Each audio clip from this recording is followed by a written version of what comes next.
encontrado y compartir este ratito con nosotras. Somos Elena Fisac y yo, que soy Carla.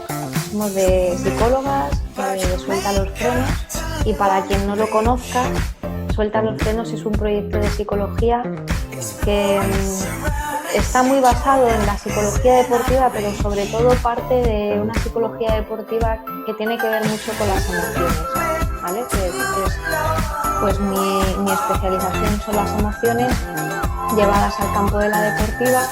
Elena también es psicóloga deportiva y entonces lo que vamos haciendo es unificar nuestra experiencia profesional en estas ramas de las emociones y la deportiva con también nuestra experiencia personal con el deporte, y así intentar hacer una psicología lo más práctica y lo más cercana y comprensible para los deportistas. Todas las emociones son necesarias y nos informan de algo, eso como base. Entonces, si yo estoy experimentando miedo ante una situación, lo primero que tengo que ver es si ese miedo tiene sentido en esta situación y de qué me está informando, qué función está queriendo cumplir. El miedo, la función que busca siempre es protegernos ante una amenaza que estamos percibiendo. Entonces, en esta situación, ¿es lógico percibir miedo a la hora de volver a entrenar en una sala? Totalmente, ¿vale? O sea, es lógico tener cierta inseguridad, incertidumbre o duda a la hora de otra manera. Si viviéramos sin miedo, iríamos, como decimos a veces, ¿no? Como pollos sin cabeza, totalmente irreflexivos y un poco imprudentes. Ahora bien, el miedo lo que busca es que una vez que me ha avisado de las amenazas, yo las analice, valore qué peso tienen, qué peso de realidad, de posibilidad, y entonces busque medidas de seguridad para realizar esa acción. O si vemos que no hay medidas de seguridad posibles, pues no realizarla, pero si veo que las hay, ponerlas en marcha. En este caso concreto que nos compete, hay algunas medidas de seguridad que nos influyen a nosotros directamente, que nosotros mantenemos el control sobre ellas, y hay otras que están fuera de nuestro control. Es decir, si hay un nivel muy alto, a nivel estatal, gubernamental, que pongan unas medidas con las que aseguren la seguridad el no contagio de las personas que van a entrenar, por ejemplo. Luego pues hay otra medida, que la sala, o sea, hay otro nivel, que la sala lo cumpla, la sala concreta en la que yo voy a ir a entrenar, y luego hay otro nivel que tampoco depende de mí, que es las personas con las que yo entrene que cumplan. Entonces, todos esos niveles quedan fuera de mi control.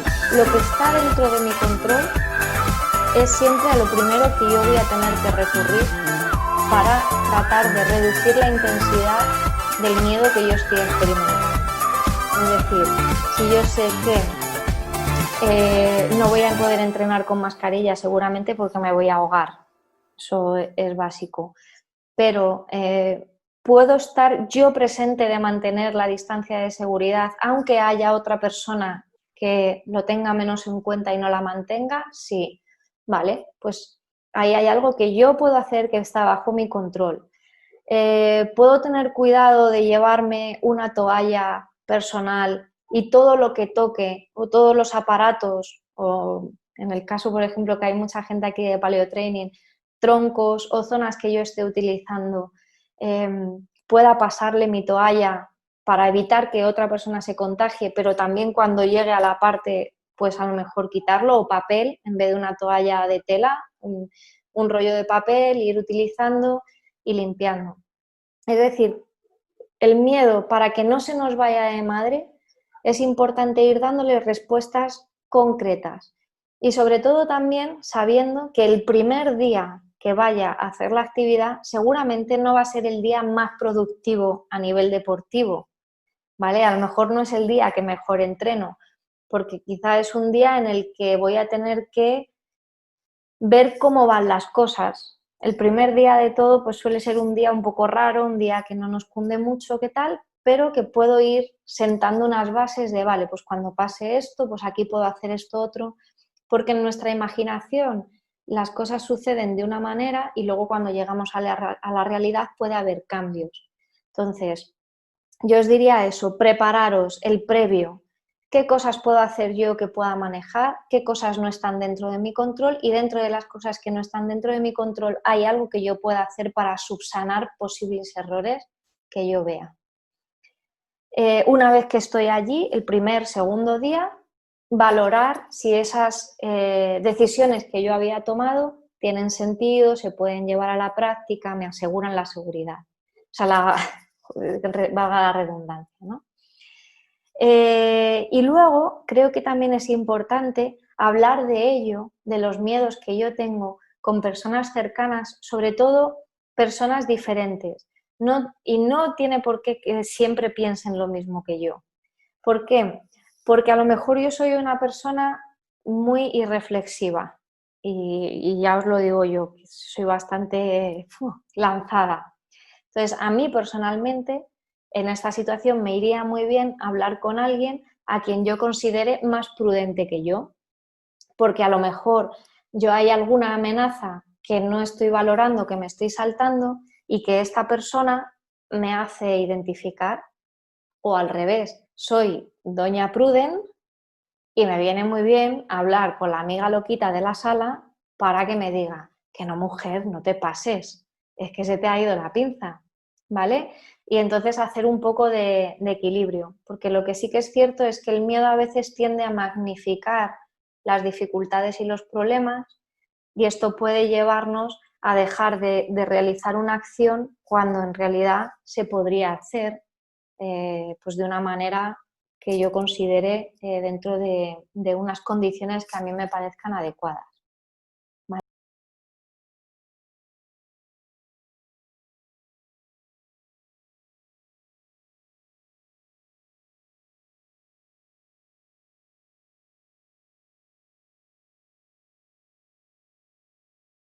Cuando vuelves a hacer deporte, a hacer tu deporte, te tienes que dar un pequeño margen de tiempo, unos días en los que no debería haber exigencia de objetivos, de cumplir ningún objetivo, de lograr nada concreto, sino que tiene que ser unos días de reconexión con la motivación que tú tienes para realizar ese deporte, que principalmente en la mayoría de los casos, si no eres profesional, suele ser la diversión.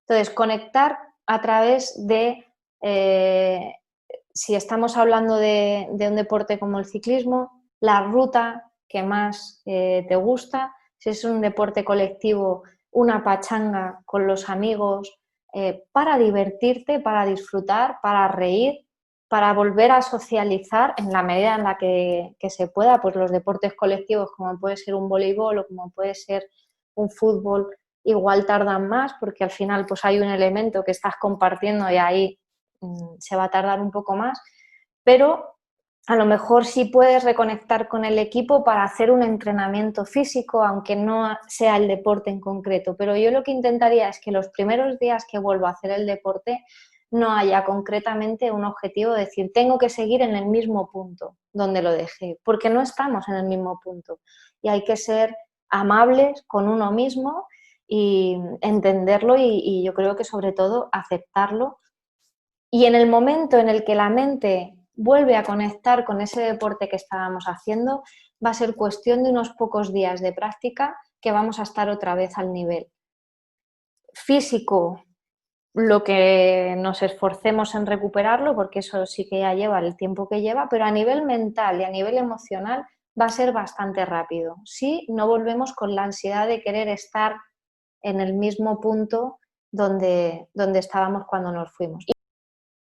En el tema del tabaco, concretamente, lo cierto es que todos los cambios bruscos de situación, o sea, de vida, pueden llevar aparejado un cambio de hábitos, para favor, o sea, para bien y para mal.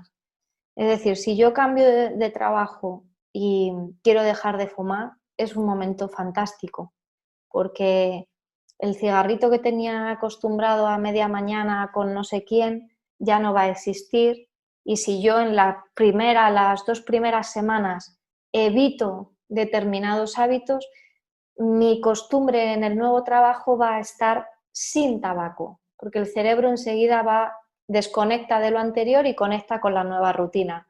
Y las nuevas rutinas van a estar en las 2 primeras semanas, básicamente. En las 2 primeras semanas es donde vamos a asentar la rutina que luego nuestro cuerpo y nuestra mente nos va a pedir. Incluso diría más, en la primera semana es súper importante no hacer lo que no queremos luego seguir manteniendo. Si ahora estás fumando en este impasse de coronavirus, claro, mi consejo sería déjalo por múltiples motivos. No es tan fácil. Sé que la ansiedad, el estrés, todo lo que estamos hablando nos hace que fácil tiremos otra vez a lo conocido. Con el tabaco en concreto hay una creencia, que es creencia totalmente, de que el tabaco a los fumadores generalmente se consume o bien por un tema social o por un tema de relajación. En este caso me imagino que sobre todo lo que pesa es la relajación. Pero si os fijáis, el tabaco, que es una herramienta empleada por muchas personas para relajarse en momentos de estrés o ansiedad, en realidad es todo lo contrario a nivel químico, cerebral, porque lo que provoca en nuestro cerebro no es relajación. Sin embargo, el acto puro de fumar es lo que relaja. Si vosotros hacéis el gesto, yo acabo de hacer una respiración profunda. Si yo este gesto lo repito 5 o 6 veces, me estoy haciendo en un momento 5 o 6 respiraciones profundas. Con lo cual no es el cigarro lo que me ha hecho relajarme. Ha sido las respiraciones sumado a que ese cigarro suele llevar aparejado un parón en la actividad que yo estaba haciendo. Si estaba trabajando, paro, me voy, charlo con quien sea o salgo yo solo y me fumo el cigarrito y luego vuelvo. Entonces, si hay alguien en esta situación que quiere dejarlo o que ha vuelto o qué tal, yo le diría que fuera a la base de qué significado tiene el hábito, para qué está teniendo este hábito, qué le está aportando, y intentar cambiar ese hábito por otro, porque lo que tampoco podemos, igual que sucede con la alimentación emocional, si yo estoy teniendo picos de alimentación emocional y estoy utilizando la comida para rebajar ciertos estados emocionales negativos, lo que no puedo hacer es decir, ya no como. No, ya no como porque no quiero comer. No tendrás que hacer otra cosa para relajar ese pico de ansiedad que estás teniendo. Respira, iba a decir sal a pasear, ojalá pudiéramos salir a pasear. Llama a alguien, tienes que hacer algo que contrarreste el pico de ansiedad, que para eso es para lo que estás utilizando la comida o el tabaco, ¿vale? Mucha gente hoy en estos días está sobreentrenando como manera de gestionar la ansiedad, ¿vale? Que también cuidado con los sobreentrenamientos para esto, pues en vez de meterte 2 sesiones súper fuertes de entreno, empieza a practicar yoga, empieza a practicar una actividad alternativa, no te machaques el cuerpo, ¿vale? El primer, entre comillas, fallo es el estoy enfadado. ¿Estoy enfadado con quién? Con el coronavirus, con el gobierno por aislarme en mi casa, con los que no han cumplido y ahora con quién estoy enfadado. Porque si yo no sé responder a esa pregunta y no tengo a un culpable a quien castigar, este enfado no se va a solucionar nunca. En realidad no estoy enfadado, lo que a mí me ha pasado es que he perdido mis posibilidades, mi hábito de hacer deporte, de hacer ejercicio. Entonces lo que estoy es, que esto a los del curso supongo que os sonará, ¿cómo estoy? Triste, ¿no? En realidad estoy triste por la pérdida. No, estar enfadado, cuando uno está enfadado es porque se le ha mentido o se ha cometido una injusticia. En esta situación que estamos viviendo es una faena, desde luego que sí, y en algunas consecuencias de esta situación pueden estar resultando injustas desde el punto de vista social o más humano, porque vemos situaciones muy complicadas, pero la situación en sí no es injusta, es una circunstancia que se ha dado por los motivos que sean. Ahora mismo no los conocemos. A ver, si nos enteramos que este virus lo han liberado a posta para ganarle una batalla a Estados Unidos, por ejemplo, por decir una chorrada, pues hombre, a lo mejor sí que nos sienta un poco peor, ¿no? Y sí que queremos que el gobierno, la ONU o quien sea, castigue a quien haya sido. Pero no estamos en ese punto y además no nos compete a nosotros a nivel individual. Eso sería a nivel colectivo, como sociedad, como país o como mundo, o sea, como sociedad universal. Pero a nosotros, como seres individuales, no nos compete castigar a China o al laboratorio que sea o a no sé quién, porque es que no nos toca. Entonces, a nosotros lo que nos sucede es que hemos perdido algo que teníamos y lo tenemos que gestionar desde la tristeza. ¿Por qué? Porque desde el enfado nos vamos a dar de cabezazos contra la pared, porque vamos a buscar al culpable, no está, seguimos enfadados. Y así, si yo me voy a la tristeza, es una emoción mucho más calmada, más reflexiva. Lo que va a buscar primero es aceptar, lo primero de todo, aceptar la situación, ¿vale? Ya está, esta situación es la que tengo ahora mismo, previsiblemente cambiará, pero no sé cuándo, con lo cual es con lo que tengo que vivir ahora, en el día de hoy. Y acto seguido busca soluciones. No puedo hacer el ejercicio que me gustaría, pero puedo, por poco espacio que tenga, por poco tiempo que tenga en el día, seguro que puedo arañar 7 minutos para hacer un ejercicio intenso de todo el cuerpo y si no me lo busco, que ya os digo yo que los hay y efectivos. El tema es, si yo no trabajo desde esta emoción de la tristeza, no voy a buscar soluciones y me voy a quedar enganchado en una rabia que no me va a permitir avanzar. Entonces, al final, el que me estoy haciendo daño, por decirlo de alguna forma, soy yo mismo. ¿Conocéis el lema de limpia tu mente del no puedo, ¿no? El stop thinking. Esta técnica consiste en, como bien dice el nombre, parada del pensamiento. Esto viene dado por la necesidad que tenemos de comunicarnos nosotros mismos, el cuerpo y la cabeza.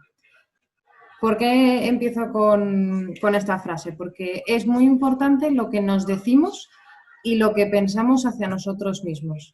¿Por qué es tan importante? Porque como hemos visto anteriormente, en este caso en el curso, pero vamos, hago un pequeño resumen, el cerebro se complementa con 3 regiones diferentes, ¿no? Que son las emociones y la conducta dentro del organismo. Entonces, en este caso, el stop thinking tenemos que practicarlo porque es un sistema muy importante para decirle al cerebro que está tomando decisiones incorrectas. Aplicado a un deporte, por ejemplo, si nosotros estamos en un momento de bloqueo, por ejemplo, y nos ponemos a pensar en situaciones pues que a lo mejor son, pues como hablábamos el otro día, ¿no? Nos estamos imaginando todo el rato cómo nos vamos a caer o cómo no vamos a hacer bien el saque o cómo... Si todas estas emociones negativas las revivimos una y otra vez en el cerebro, al final esto se va a terminar produciendo en la conducta real. Conclusión, nosotros lo que tenemos que hacer es una consciencia del pensamiento, es decir, esto no me va a llevar a hacer una solución de esta situación, por tanto, en voz alta decimos, para. Una vez que hemos parado, ya tenemos el cerebro consciente, o sea, no se está reproduciendo una secuencia de pensamientos negativos. Una vez que ya hemos dicho para, paramos. Y ahora pensamos y hacemos consciente de esas emociones. En este caso, a lo mejor es que sin darnos cuenta nos estábamos imaginando todo el rato haciendo mal el pase o cayéndonos. Por tanto, ahora que soy consciente de que eso no tiene por qué pasar, vamos a redirigir los pensamientos hacia una emoción o hacia unos pensamientos más positivos para poder llevar a cabo una conducta más adaptativa.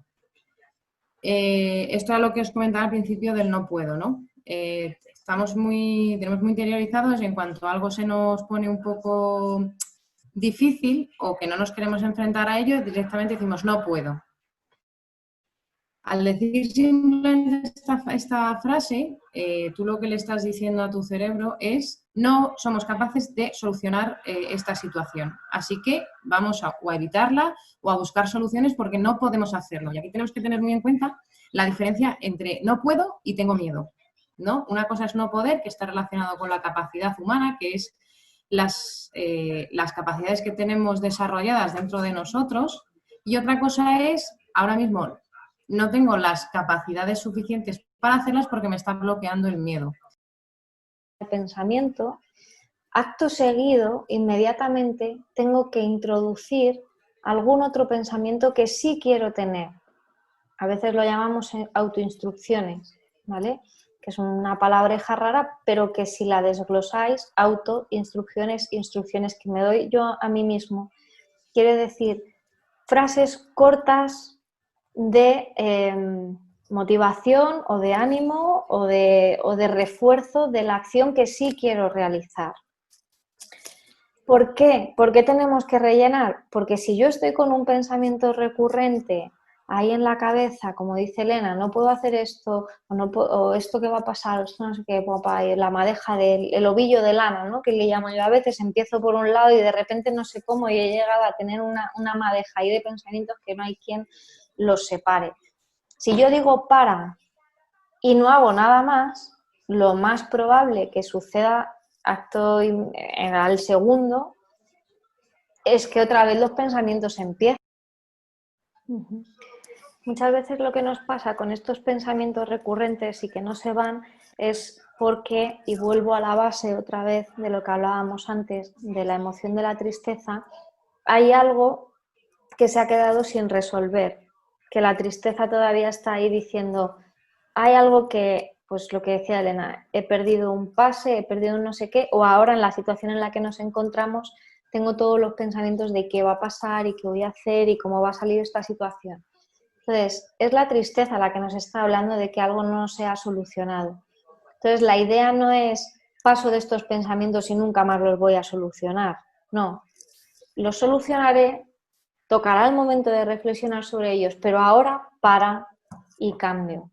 Pero en algún momento sí que tenéis que prestarles cierta atención, con una atención más sosegada, más calmada, en la que podáis incluso escribirlos en un papel a medida que vayan surgiendo, ir soltándolos, como para que el cerebro de alguna manera entienda que esos pensamientos están siendo escuchados y no hace falta que los saque cada vez que surge una situación de tensión.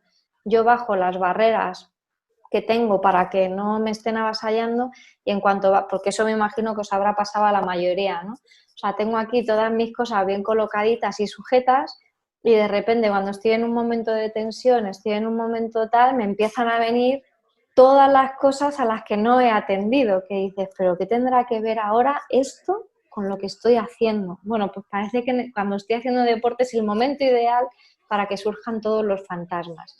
Si surgen los fantasmas es porque no se les ha atendido debidamente y hay que dedicarles un tiempo. Pero la parada de pensamiento sirve para decir, vale, te dedicaré un tiempo, pero no es ahora el momento, ¿vale? Pero intentar dedicárselo porque si no van a seguir saltando una y otra vez hasta que les hagáis caso. ¿Vale? O sea, creo que es algo bastante normal, es algo lógico. No se debe solo al desgaste físico, sino también al mental. Por mucho que nosotras estemos trabajando desde casa, o a lo mejor no podemos estar trabajando, pero seguimos con muchas rutinas y muchas cosas en la cabeza, si os fijáis, el rango de estímulos que nosotros estamos recibiendo al estar encerrados en casa y con el tipo de noticias muy similares día tras día, prácticamente es como estar viendo una telenovela, que si te perdiste el telediario de ayer y lo ves hoy, vas a estar más o menos en el mismo punto. ¿vale? Incluso 2 días, te lo has perdido 2 días, no pasa nada, ¿vale? Porque en los grupos de chats prácticamente se habla en todos de lo mismo, en las noticias, con la familia, con los amigos, te pones a hacer una reunión y aunque intentas hablar de otras cosas, al final siempre todo suele terminar derivando en el mismo tema. Entonces, el rango de estímulos y de cosas que nuestra mente está procesando en estos días es muy inferior a lo que estamos acostumbrados en nuestra vida diaria, en la que tú estás trabajando y puedes recibir una llamada de un tema, hablar con un compañero de otro, las noticias son más variadas, etcétera, etcétera. Ya solamente el desplazarte en coche, ir a la compra, o si vas en el metro o en el autobús, lo que ves, lo que escuchas es un sinfín, con lo cual nuestro cerebro y nuestro cuerpo obviamente están consumiendo mucho menos, pero al mismo tiempo lo que están consumiendo es como muy repetitivo, muy machacón, muy rumiante. Entonces, esta situación no favorece, nos falta sol, nos falta oxígeno, nos falta muchas cosas que permiten que el organismo funcione correctamente. Y el sueño es una parte bastante delicada, de una de las funciones más delicadas del organismo y que se suele ver afectada bastante a menudo y con bastante facilidad, no voy a decir con cualquier cambio en nuestra vida, pero sí cuando solemos tener algún tipo de preocupación o así, el hambre y el sueño es de las primeras cosas que se suelen ver afectadas. El humor también, el estar más irascible o menos, más tristón. Entonces, ¿yo qué os diría? Yo recomiendo siempre lo mismo, soy muy pesada, pero porque creo que en lo sencillo vale más dar un consejo siempre el mismo que no 80 siempre diferentes, que la gente se vuelve loca. Los días estos que estamos haciendo la relajación, que no sé si lo habéis visto, lo de los viajes estos virtuales con la relajación, en el inicio os comento un poquito el funcionamiento del cerebro, porque me parece muy relevante para entender este punto. Y hay una autora que se llama Marta Romo, que a mí me gusta mucho, que tiene un libro que se llama Entrena tu cerebro, que nos habla de las ondas cerebrales y todo esto. Y entonces ella explica de una manera muy didáctica cómo en las diferentes actividades que nosotros realizamos a lo largo del día se producen diferentes ondas cerebrales. En realidad lo que se está produciendo es un intercambio entre neuronas de neurotransmisores distintos. No es lo mismo hacer una actividad física vigorosa que hacer una actividad de meditación o estar trabajando o cumpliendo objetivos, hago compra, llamo a no sé quién, voy, vengo otra vez, llevo al niño, voy a hacer, que estar en un momento de divagación en el que el pensamiento baila o en una actividad creativa. No son lo mismo. Entonces, no son lo mismo, ¿por qué? Porque los neurotransmisores que están implicados no son los mismos. Y para que dos neuronas se conecten y una suelte neurotransmisores y la otra los coja, hace falta, además de la química, un impulso eléctrico. Ese impulso eléctrico es diferente dependiendo del neurotransmisor que las neuronas comparten. Por eso las ondas cerebrales en el momento de hacer no son las mismas que en el momento de meditación o de sueño, ¿vale? En el sueño hay ondas cerebrales. Ya sabéis que el cerebro no deja de trabajar mientras estamos durmiendo, lo que se pensaba antes, ¿no? Que el sueño era muy necesario porque el cerebro dejaba de trabajar, nada más lejos de la verdad. Sigue trabajando, lo que pasa que de una forma distinta a como lo hace en el día. Entonces, esta autora habla de una cosa que a mí me parece muy interesante, que es la dieta mental. Nosotros cuando hablamos de alimentación tenemos muy claro que una alimentación sana es una alimentación que tiene una dieta variada, equilibrada y razonable para la persona, ¿no? Adecuada en cuanto al tamaño de las raciones, por ejemplo. No es lo mismo un niño que un adulto, no es lo mismo un adulto un día que tiene entrenamiento que un día que no lo tiene. no vas a comer lo mismo, ni en tipo de alimentos, ni en cantidad. Pues si hablamos de la dieta mental, exactamente lo mismo. No es igual un día que yo tengo un mogollón de trabajo a un día que no. Los pesos de cómo reparto las actividades a lo largo del día serán distintos.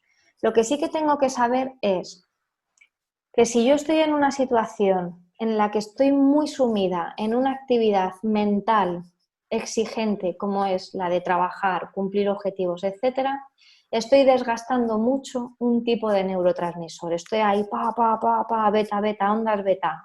Tengo el cerebro achicharrado. Llega un momento que o bien las neuronas se saturan de ese neurotransmisor y empiezan a producir el antagónico o dejan de tener a disposición el neurotransmisor que yo necesito y empiezan los bloqueos, los fallos, los no sé qué. ¿Por qué puedo estar teniendo problemas de sueño? Porque yo para entrar en fase de sueño necesito que las actividades que estoy haciendo antes permitan ese cambio a ese tipo de neurotransmisor, a ese tipo de onda. Yo no puedo estar aquí arriba todo el día, y luego de repente llegar y querer que de una frecuencia de onda altísima a una de las más altas me venga una de las más bajas. Esta transición, o estás muy acostumbrado o eres un ceporro, como me pasa a mí, que yo toco la almohada y caigo como si me pegaran con un palo, o estás muy habituado o esta transición es muy difícil hacerla. Yo para esa transición lo que aconsejo es que también es otro de las estrategias mentales, que es la ritualización. Es decir, tratar de ir a la cama como tal solo y exclusivamente para dormir. Entonces, tú a tu cerebro le vas a enseñar que cuando se va a la cama nos vamos a dormir. Entonces, esa estimulación neuronal de la que estaba hablando Carla empieza a prepararse, porque si el cerebro ve la cama, sabe que tiene que empezar a prepararse para dormir.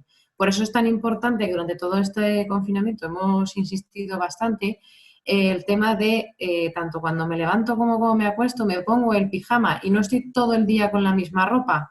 Porque si yo ya le empiezo a decir al cerebro a las 11, que es una buena hora para irse a dormir, bueno, pues me quito la ropa que llevaba puesta, me pongo el pijama, me lavo los dientes, me peino, empiezas a hacer una ritualización hasta llegar a la cama, que ese cambio de estimulación de neuronas va cambiando y el cerebro se prepara para dormir, no de estar a 100. De repente nos pasamos a cero por el hecho de que nosotros nos hemos metido en la cama y con un poco de suerte me meto hasta una serie para ver si me quedo dormida. Pues al final al cerebro no le hemos dicho en ningún momento que nos vamos a dormir. Por tanto, si nosotros hacemos rituales desde el principio, pues eso, nos cambiamos y nos ponemos el pijama. Intentamos todas las noches, aparte de por higiene, bueno, por ritualización, lavarnos los dientes, peinarnos. No hacer ningún otro tipo de actividad en la cama, a ser, bueno, entendedme, que no sea dormir solo.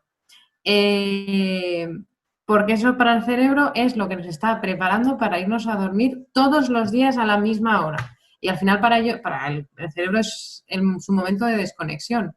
Y decir, vale, ahora toca dormir. Al final el objetivo prácticamente diario es el nivel cognitivo, intentar intentar hacer procesos lo más simples posibles y que sean las automatizaciones quien nos haga llevar, en este caso, pues una ruta para ver si conseguimos el flow o a ver si conseguimos no estar continuamente pensando y tomando decisiones, ¿no? Las rutinas y los rituales, ¿por qué son importantes? Pues porque lo que hacen al final es estos atajos cognitivos. Es decir, si nosotros, por ejemplo, me voy a poner el ejemplo del ciclismo, ¿vale? Según salimos de casa, llegamos al sitio donde vamos a montar, pues un poco como lo que hablábamos antes a la hora de dormir. Si yo ya empiezo a ponerme las rodilleras, empiezo a abrocharme las 510, que es o las calas o las zapatillas que utilicemos para montar, ya es una deportiva, un zapato que es específico del ciclismo, igual que las rodilleras, igual que la ropa que llevo, yo ya me estoy metiendo en el cuerpo y en la modalidad de Elena cuando monta en bici. Conclusión, todo lo demás, mi cerebro ya solo se está focalizando en voy a hacer deporte. Conclusión, todo lo demás voy a empezar a ir pues dejándolo para luego o para en otro momento porque ahora voy a hacer el deporte. De ahí la importancia de hacer rituales. En el PowerPoint salía Rafa Nadal, ¿no? Que a lo mejor este pobre hombre llega a rozar el TOC, ¿no? Pero es que para él es su forma de estar continuamente concentrado, ¿no? Porque si él lo que tiene que hacer es tocarse 2 veces las orejas, primero, esto lo hace ya de forma inconsciente, totalmente. Para él y su cuerpo, él ya le está diciendo a su cuerpo, vamos a hacer un saque. Conclusión, a la hora de hacer el saque me tengo que poner los pelos detrás de las orejas, que en realidad no es una función de que es que me moleste el pelo, es tengo que hacerlo para concentrarme. Y encima esto sirve para que mi contrario se distraiga. Entonces, un mismo ritual tiene tres funciones diferentes. La ritualización y ahorro cognitivo, el despistar al de enfrente y además a mí me conecta con mi parte del cerebro de la concentración plena. De hecho, muchas veces cuando perdemos la concentración, aparte de las técnicas de respiración, como ya vimos, pues respirar profundo o, o ser conscientes o la parada de pensamiento que comentábamos antes, mucha gente, por ejemplo, le da, pues antes de empezar a rodar, tocar un árbol. Dices, joder, una tontería, no, porque yo una vez que toco el árbol, mi cerebro ya está pensando en voy a montar en bicicleta, ya está, no tengo que preocuparme de absolutamente nada más. Bueno, las cosas que me van a venir por el camino, pero yo ya estoy preparada para montar. Y esto sirve tanto, como dice Elena, para conectarme en el inicio de la práctica, como a lo largo de la práctica, ya sea entrenamiento, simplemente disfrute o competición, a lo largo de ella. Porque como sabéis, las personas adultas tenemos un máximo de tiempo que podemos mantener la atención focalizada en un estímulo, que suele estar en torno entre los 40 y los 50 minutos, dependiendo de la práctica de cada uno. A partir de ahí seguimos conectados, pero cada vez como con más lapsus y más pérdidas de atención, hasta que llega un momento en el que ya no podemos seguir centrados en lo que estamos haciendo. Lo que hay que tener cuidado, el ritual se realiza en un momento concreto, en una situación muy concreta, es decir, no tiene sentido que yo luego ese ritual me lo lleve a diferentes ámbitos de mi vida. El ritual queda fijado en esta situación concreta para la cual me sirve. Y además yo creo que lo positivo es ir cambiándolo y también acostumbrarnos a no tener que utilizarlo siempre, ¿vale?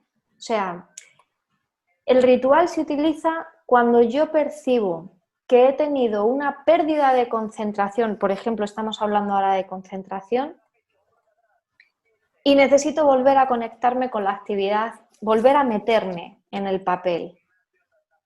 Pero si yo estoy metida en el papel y no necesito hacer el ritual completo, no lo hago. A ver, yo el que os decía antes de que abro amortiguador, bajo sillín y compruebo si llevo las rodilleras, el casco y tal, eso es que lo tengo que hacer.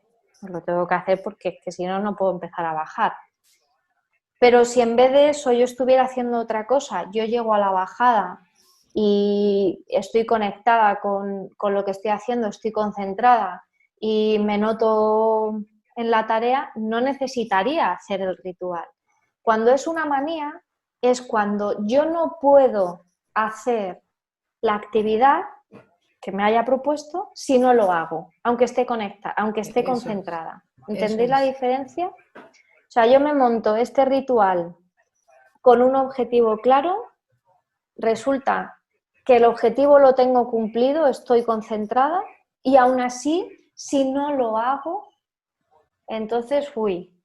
Por ejemplo, yo tenía un paciente de enduro que no tenía rituales, tenía algunas manías, como por ejemplo, siempre tengo que salir con el piñón no sé qué, aunque le vaya mejor otro piñón. Eso no es un ritual.